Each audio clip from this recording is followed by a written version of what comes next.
오늘 하루 잘 보내셨나요? 때로는 이 질문에 답하고 싶지 않을 때도 있겠지만 저는 당신이 진정으로 괜찮아질 때까지 계속 물을 거예요. 히히. 안녕하세요. 저희는 마음의 이야기입니다. 왜 그럴까? 라는 질문으로 시작하는 저희 팟캐스트 시리즈에 오신 것을 환영합니다. First Principle Thinking, 제1원칙 사고방식에 기반하여 삶의 다양한 문제에 대해 다각적인 시각을 제공합니다. 진정한 삶의 정신을 갖기 위해 이번 팟캐스트 에피소드에 함께 해주세요. 당신을 산산조각 냈던 말이 있었나요? 자신이 꿈꾸던 학과를 다니게 해달라고 어머니를 설득하던 딸에게 어머니는 손가락을 똑바로 가리키며 말씀하셨습니다. 닥쳐, 너는 아무 재능도 없고 제대로 할 줄 아는 것도 없으니 이 집에서 말할 자격도 없어.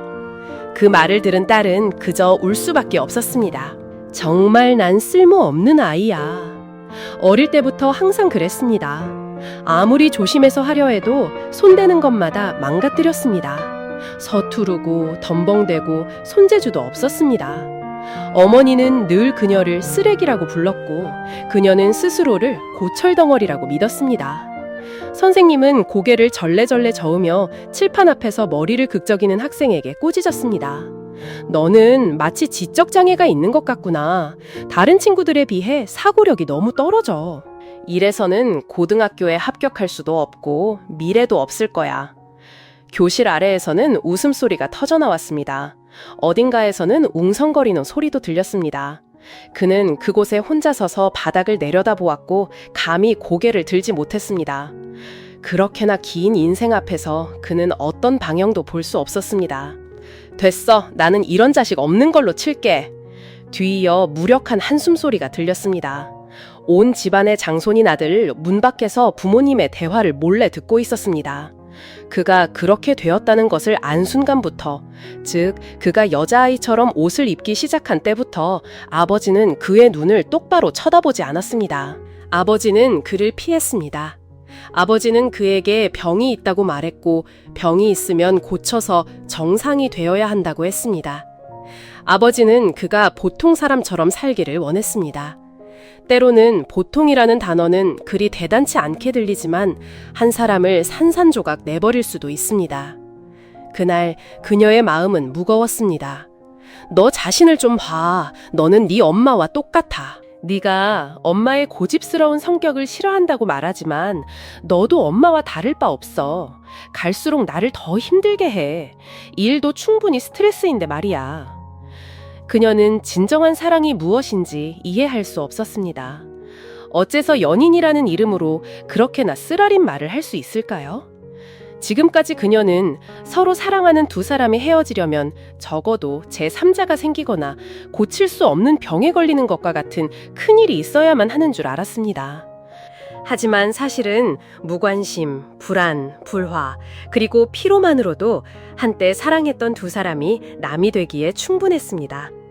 단 한마디의 말 때문에 상처투성이었던 마음이 치유될 수도 있고 또한 그 한마디 때문에 심장이 멎을 수도 있습니다. 말은 칼날처럼 날카로워서 제대로 선택하면 치유가 되고 잘못 선택하면 상처를 줍니다. 무심코 던진 한마디, 의도치 않은 비꼬는 말 또는 무관심한 판단의 말조차도 한 사람 또는 여러 사람의 마음을 산산조각 내는 도구가 될 수 있습니다.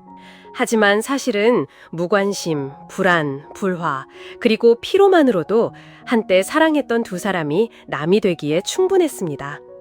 단 한마디의 말 때문에 상처투성이었던 마음이 치유될 수도 있고 또한 그 한마디 때문에 심장이 멎을 수도 있습니다. 말은 칼날처럼 날카로워서 제대로 선택하면 치유가 되고 잘못 선택하면 상처를 줍니다. 무심코 던진 한마디, 의도치 않은 비꼬는 말 또는 무관심한 판단의 말조차도 한 사람 또는 여러 사람의 마음을 산산조각 내는 도구가 될 수 있습니다. 사랑의 말이라면 어린 나무와 열매로 꽃 피울 수 있지만 무심하고 쓰라린 말이라면 깊이 뿌리내려 영양분과 생명력을 고갈시킬 수도 있습니다. 말을 내뱉은 사람은 기억하지 못할 수도 있지만 그 한마디 한마디는 듣는 사람의 마음에 깊이 박혀 기억할 때마다 그 상처가 마음속에서 고통스럽게 다시 터져나옵니다. 심지어 어떤 사람들은 그 상처들을 치유하지 못한 채 조용히 가슴에 품고 떠나기도 합니다. 가장 슬픈 사실은 사람들이 외부인보다 이리를 아끼는 가족들에게 무심한 말을 더 자주 내뱉는다는 것입니다. 부모는 아이를 꾸짖고 아이들은 부모에게 비꼬는 말을 하며 친구들은 서로를 비웃고 형제자매는 경멸하는 태도를 보입니다.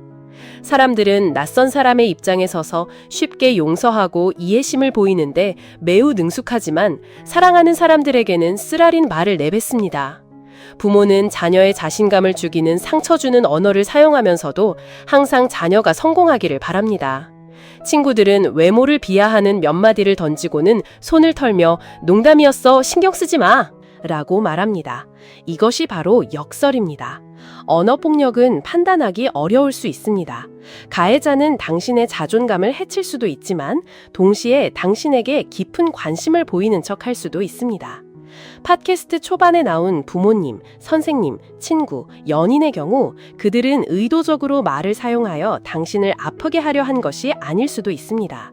어쩌면 그 어머니도 어린 시절 상처를 견뎌냈지만 그것을 깨닫지 못하고 무심코 자신의 아이에게 투영하고 있었을 수도 있습니다. 어쩌면 그 선생님도 너무나 무력하여 학생의 정신을 어떻게 북돋아 줄지 몰랐을 수도 있습니다. 어쩌면 그 아버지도 외부의 나쁜 소문이나 비난을 두려워했을 뿐 사실은 자신의 아들을 매우 사랑하고 있었을 수도 있습니다. 어쩌면 남자친구는 너무 큰 업무 스트레스를 받아 감정을 조절하지 못하고 여자친구에게 큰 소리를 냈을 수도 있습니다. 그러한 나쁜 행동에는 수많은 이유가 있지만 어째서 상처받은 사람이 다른 사람들에게 또다시 상처를 주게 될까요? 상처 주는 말을 하는 사람은 무심코 또는 의도적으로 그랬을 수 있지만 대부분 피해자의 내면적인 심리적 상처를 이해하지 못합니다.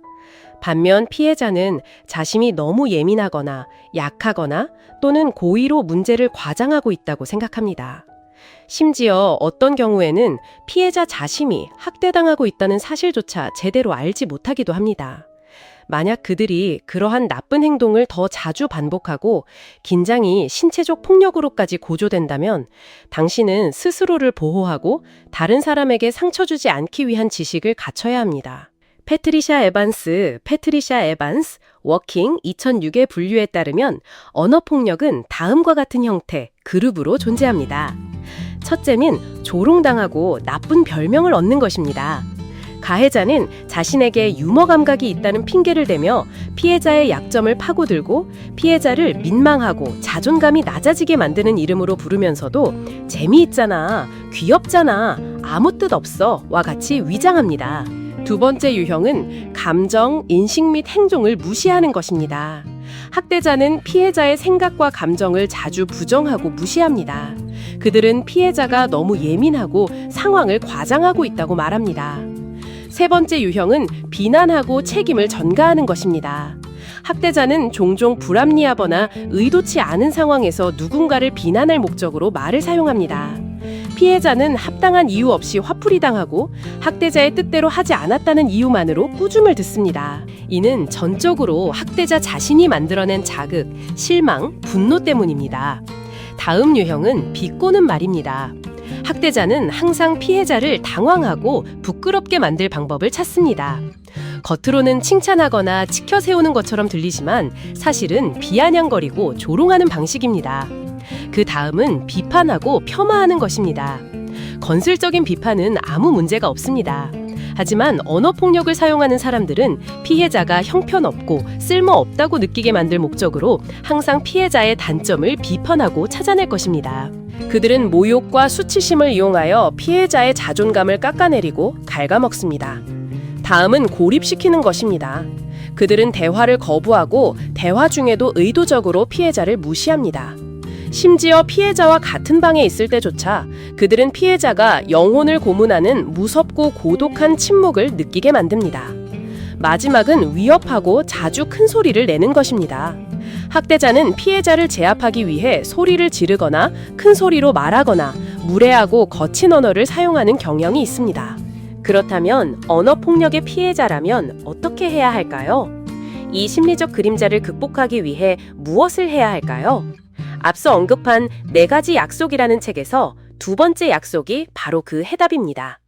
개인적으로 받아들이지 마라.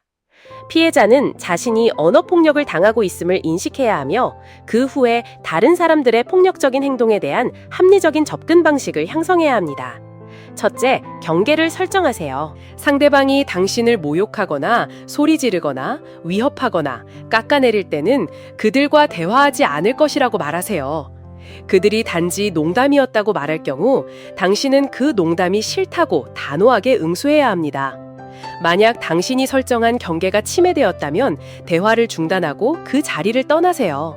심지어 그때 당신이 집에 있다 할지라도 말입니다. 기억하세요. 안전하다고 느낄 때만 집으로 돌아와야 합니다. 가족 중 다른 구성원이 화가 나 진정할 필요가 있다면 집을 나서는 것이 합리적인 해결책입니다. 이럴 때는 몇 시간 정도 떠났다가 마음이 준비되었을 때 돌아오세요. 학대자가 계속 화를 내고 심지어 신체적 폭력으로까지 심화되는 경향이 있다면 그들을 피하세요. 집에 어린이들이나 다른 취약한 사람들이 있다면 그들도 함께 데리고 나와야 합니다. 만약 당신이 낯선 사람에게 무작위로 언어폭력을 당한다면 가장 좋은 방법은 상대방에게 상처 주는 말을 멈춰달라고 요청하는 것입니다. 당신의 침묵과 인내는 학대자가 더욱 압도적으로 행동하고 극단적인 말을 내뱉도록 만들 수 있습니다. 따라서 가장 먼저 해야 할 일은 진지한 태도를 보이며 상대방에게 상처 주는 말을 즉시 멈추라고 요구하는 것입니다. 당신의 태도 앞에서 학대자는 무관심한 척 할 수 있습니다. 그러나 논쟁하는 대신 당신은 당신이 하는 말은 전혀 건설적이지 않고 저에게 부정적인 감정만 줍니다. 우리는 여기서 대화를 끝내는 것이 좋겠습니다. 라고 다시 말하고 갈등을 제한하기 위해 학대자로부터 벗어나야 합니다. 다음으로 부정적인 비난을 무시하는 법을 점차 배워야 합니다. 인생은 항상 원하는 대로 흘러가지 않습니다. 비꼬는 말이나 비난에만 집중하기보다는 자신에게 집중하고 자신의 감정에 집중해야 합니다. 각 감정은 6초 동안만 지속됩니다.